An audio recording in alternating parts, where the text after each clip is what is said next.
Hello everyone, स्वागत है सभी का एक नई कहानी के साथ। उम्मीद है आप सभी स्वस्थ होंगे। दोस्तों, चैनल पे नए हैं तो सब्सक्राइब करें, साथ ही नोटिफिकेशन बेल भी दबा लें। एक बहुत भला मानस किसान था। अपने खेत में परिश्रम करता, पर उसके पास ज्यादा खेत नहीं थे, इसलिए वो अमीर नहीं था। बस घर का खर्चा ठीक ठाक चल जाता।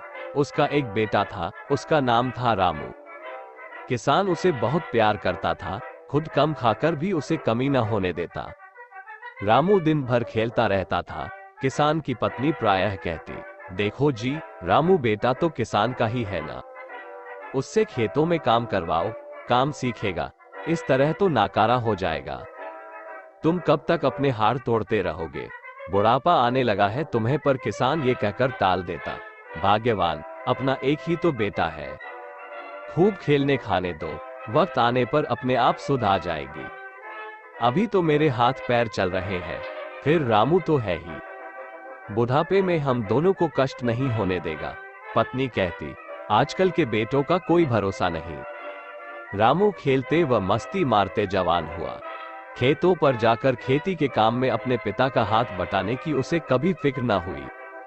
फिर बाप ने उसका विवाह भी कर दिया। किसान अब बूढ़ा हो चला था। अब भी उसे ही सारा काम करना पड़ता, सारी गृहस्थी का बोझ उठाता था। बेटा तो अपनी बीवी के नाज नखरों के सिवा और कुछ उठाता नहीं था। खुद निठेला बैठा बीवी से बतियाता रहता और उसका बाप मजदूर की तरह काम करता, पर उसे लाज ना आती। दिन रात काम करते करते किसान को दमे और खांसी की बीमारी हो गई। पत्नी ने उसे खटिया पर लिटा दिया, बेटे को खरी खोटी सुनाकर खेती का काम संभालने को कहा। रामू बूढ़े को कोसता हुआ खेतों पर जाता। कुछ समय बाद बहू मां बन गई। एक बेटे को जन्म दिया उसने। वो खुद रामू की ढील के कारण आलसी हो गई थी।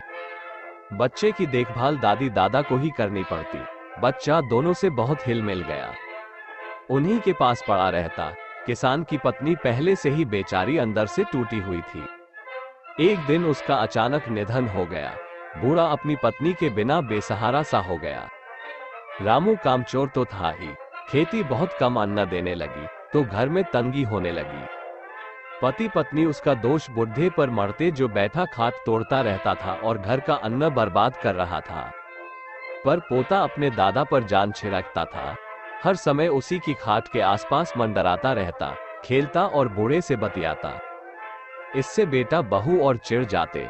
एक दिन रामू से बीवी ने कहा, ये बुढ़ा तो हमारे घर का शनिचर बन गया है, घर का राशन खराब कर रहा है, ऊपर से रात भर खांस खांस कर हमें सोने नहीं देता। तुम्हें सोने को नहीं मिलेगा तो खेतों पर काम कैसे करोगे? और हमारे बेटे को अपने से चिपकाए रखता है, उसे दमा या क्षय रोग लगा देगा। कुछ करके बुढ़े की छुट्टी करो, वरना मैं यहाँ नहीं रहूंगी। रामू बोला, भाग्यवान, मैं खुद बुढ़े से परेशान हूँ, कल ही उसको ठिकाने लगा दूंगा, तू चिंता न कर। दूसरे दिन रामू ने बैलगाड़ी जोती, उसमें खुदाई के औजार कुदाली, फावड़ा व बेलचा रखा। फिर अपने बूढ़े बाप को लाकर गाड़ी पर लादा। बेटे ने पूछा, बापू बाबा को कहाँ ले जा रहे हो? रामू ने उत्तर दिया, शहर, वहां बहुत बड़ा वैद्य रहता है, बाबा का इलाज कराना पड़ेगा। बेटा भी साथ चलने की जिद करने लगा। उसे रामू और उसकी पत्नी ने समझाया, पर वह नहीं माना और रोने लगा। कहीं पड़ोसी बूढ़े को बैलगाड़ी में ले जाते न देख ले, इस डर से उसे साथ ले जाना पड़ा। जब बैलगाड़ी एक जंगल के पास पहुंची तो रामू ने बैलों को रोक दिया। वो कुदाली, फावड़ा व बेलचा उठाकर चुपचाप पेड़ों के पीछे चला गया। काफी देर हो गई तो बेटा बैलगाड़ी से उतरकर अपने बापू को देखने उसी ओर गया। रामू एक बहुत बड़ा गड्ढा खोद चुका था। उस समय वह फावड़े से मिट्टी बाहर फेंक रहा था। बेटे ने पूछा, बापू ये क्या कर रहे हो? रामू को बताना ही पड़ा, ये गड्ढा बाबा के लिए है, बाबा को दर्द बहुत होता है न, इस गड्ढे में वह आराम से सोते रहेगा। बेटा सब समझ गया। रामू गड्ढे से सारी मिट्टी बाहर फेंक चुका था तो स्वयं बाहर आ गया। बाहर उसने देखा कि उसका बेटा कुदाली लेकर एक दूसरा गड्ढा खोदने में लगा है। रामू ने पूछा, बेटा, ये गड्ढा क्यों खोद रहा है?